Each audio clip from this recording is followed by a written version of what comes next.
जियाउर रहमान। बहुत बहुत शुक्रिया माननीय सभापति जी। मैं आज यहाँ मजलूमों की आवाज़ बनकर खड़ा हूँ।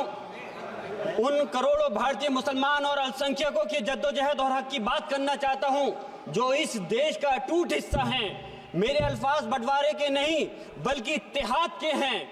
मेरे अल्फाज मायूसी के नहीं बल्कि एक उम्मीद के हैं।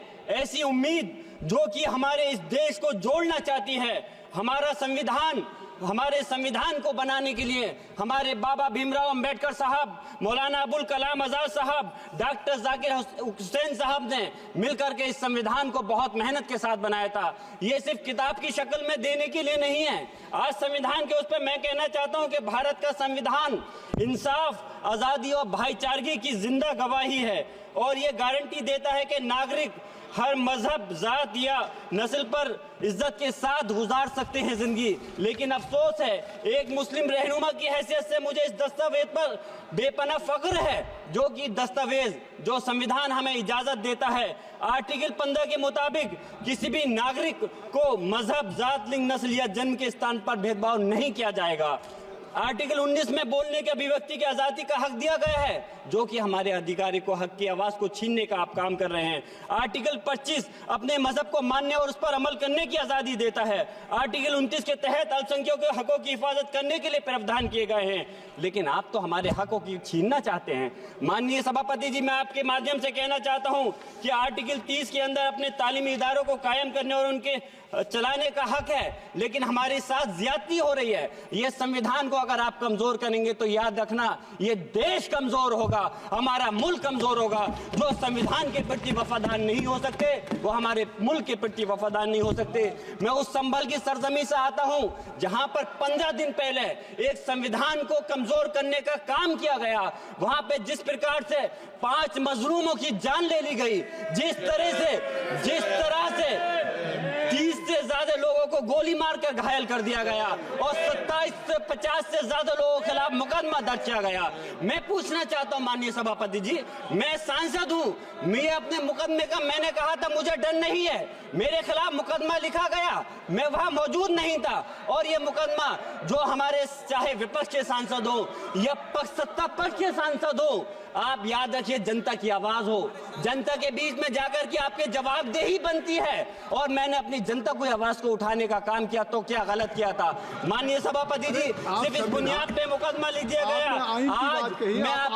आज मैं आपको बताना पॉइंट पे बोल रहा हूँ, संविधान पर ही बोल रहा हूँ माननीय सभापति जी। आज मैं चाहता हूँ उन लोगों को इंसाफ मिलना चाहिए जो जिन्होंने ज्यादती की है, उनको सजा मिलनी चाहिए। और आज एक इमाम को सिर्फ इसलिए गिरफ्तार कर लिया गया संभल के अंदर कि सिर्फ उन्होंने अजान लाउड स्पीकर से दे दी थी। अफसोस है कि आज हमारे साथ ऐसी ज्यादती हो रही है। माननीय अध्यक्ष जी, हमारा संविधान किसानों को मजबूती की बात करता है जो इस देश की रीढ़ की हड्डी है। 130 किसान जो 10 दिन से ज्यादा समय से जेल में बंद हैं, आप किसानों को हक नहीं दे पा रहे तो किसको हक देने का काम करोगे? मैं अफसोस करता हूँ आज पूरे प्रदेश और मुल्क के अंदर जिस तरह से हमारे लोगों की हिफाजत नहीं की जा रही। एक मॉब लिंचिंग सिर्फ धर्म के नाम पर, अगर कोई मुस्लिम है, ओबीसी है या पिछड़ा समाज का, एससी समाज का है तो नाम पूछ कर करके उसकी हत्या कर दी जाती है। बुलडोजर चलाए जा रहे हैं। हेट स्पीच, अगर कोई हम कुछ बोलते हैं तो हेट स्पीच करके मुकदमा दर्ज कर देते हैं। और जो हमारे धार्मिक आका हमारे सल्लल्लाहु अलैहि वसल्लम की शान में गुस्ताखी करता है उनके खिलाफ कोई कार्रवाई नहीं। मेरे पास समय कम है इसलिए तेजी के साथ में मुझे बोलना पड़ रहा है। माननीय सभापति महोदय जी, ये सवाल बंटवारे का नहीं बल्कि हम वतनों के लिए जिनका जमीर मर गया है उनके जमीर को जिंदा करने के लिए है। हम चाहते हैं इस देश की आजादी, हमारी देश की सभापति जी, बस मैं अपनी बात खत्म कर रहा हूं, 1 मिनट। हमारी देश की आजादी के लिए मैं ये कोई बंटवारे की बात नहीं कर रहा, लेकिन हमारे मुस्लिम और हिंदू समाज सब लोगों ने मिलकर के इस देश को आजाद कराने का काम किया था। आज उनके साथ ज्यादती क्यों की जा रही है? हम लोग अपने इस मुल्क के अंदर मजबूरी से नहीं रुके बल्कि हम जो है अपनी मर्जी से रुके थे। हमारी मुल्क को आजाद कराने में हजारों लाखों मुसलमानों ने शहीद हुए थे। माननीय सभापति जी, कंक्लूड कर रहा हूँ सिर्फ राजकुमार से